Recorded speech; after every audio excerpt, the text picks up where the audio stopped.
یہ ایک ایسی قوم تھی جسے اللہ نے زمین کا بہترین حصہ عطا کیا تھا۔ نرم ہوائیں چلتی تھیں، زرخیز زمین تھی، نہریں بہتی تھیں، فصلیں لہلہاتی تھیں، اور سب سے بڑی نعمت ان کی رہنمائی کے لیے ایک نبی موجود تھا، حضرت نوح۔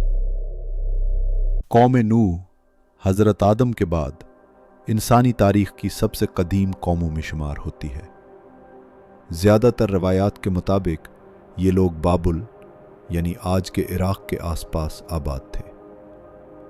جسم طاقتور، قد اونچا، ہڈیاں مضبوط، ایسے لوگ کہ آج کے انسان ان کے مقابلے میں کمزور نظر آئیں۔ مگر طاقت کے ساتھ ایک اور چیز بھی پیدا ہوئی، غرور۔ شروع میں یہ قوم توحید پر تھی، اللہ کو ایک مانتی تھی، مگر پھر ایک عجیب سوچ پیدا ہوئی۔ کچھ نیک لوگ فوت ہو گئے۔ لوگوں نے کہا ان کی یاد کو زندہ رکھنا چاہیے۔ پہلے تصویر بنی، پھر تعظیم ہوئی، پھر جھکاؤ آیا، اور آہستہ آہستہ سجدہ شروع ہو گیا۔ یوں شرک نے جنم لیا۔ قرآن بتاتا ہے کہ وہ کہتے تھے اپنے معبود ود، سوا، یغوث، یعوق اور نصر کو ہرگز نہ چھوڑنا۔ یہ صرف پتھر نہیں تھے، یہ انا کے بت تھے۔ ہر شخص کہتا میرا معبود زیادہ طاقتور ہے، میرا والا زیادہ فائدہ دیتا ہے۔ دل اتنے سخت ہو گئے کہ پتھر بھی شاید شرما جائے۔ کچھ قدیم روایات میں ایک عجیب شخصیت کا ذکر ملتا ہے، اوج بن انق۔ یہ بات قرآن میں نہیں، صرف روایات میں ملتی ہے، اور اسے تاریخ نہیں بلکہ سبق سمجھنا چاہیے۔ کہا جاتا ہے کہ وہ بے حد لمبے قد کا تھا، اتنا طاقتور کہ زمین کو پاؤں سے ہلا دے۔ لوگ اس کا ذکر فخر سے کرتے تھے۔ وہ ایک انسان نہیں رہا، وہ قوم کے تکبر کی علامت بن گیا۔ یہ ہمیں یہ سکھاتا ہے کہ جب کوئی قوم غرور میں مبتلا ہو جائے تو وہ طاقت کو خدا سمجھنے لگتی ہے۔ اسی اندھیرے میں اللہ نے اپنی روشنی بھیجی، حضرت نوح علیہ السلام۔ قرآن کہتا ہے ہم نے نوح کو ان کی قوم کی طرف بھیجا اور وہ ان میں 950 سال رہے۔ دن ہو یا رات، کھلے عام ہو یا تنہائی میں، نرمی سے یا سختی سے، نوح ایک ہی بات کہتے رہے، صرف اللہ کی عبادت کرو ورنہ دردناک عذاب آئے گا۔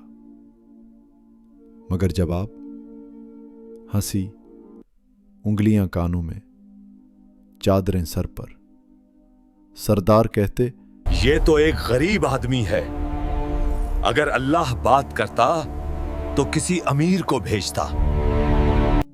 اگر اللہ بات کرتا تو کسی امیر کو بھیجتا۔ یہ وہ لمحہ ہے جہاں دنیا نے ہمیشہ سچ کو پہچاننے سے انکار کیا۔ 950 سال بعد جب یقین ہو گیا کہ یہ قوم نہیں بدلے گی، نوح نے وہ دعا کی جو انسان کو آج بھی ہلا دیتی ہے، اے میرے رب، زمین پر کسی کافر کو زندہ نہ چھوڑ، یہ تیرے بندوں کو گمراہ کریں گے اور فاجر اولاد پیدا کریں گے۔ تب اللہ کا حکم آیا، ہماری نگرانی میں کشتی بناؤ اور ظالموں کے بارے میں مجھ سے بات نہ کرو۔ ریگستان میں کشتی بننے لگی، لوگ ہنستے تھے۔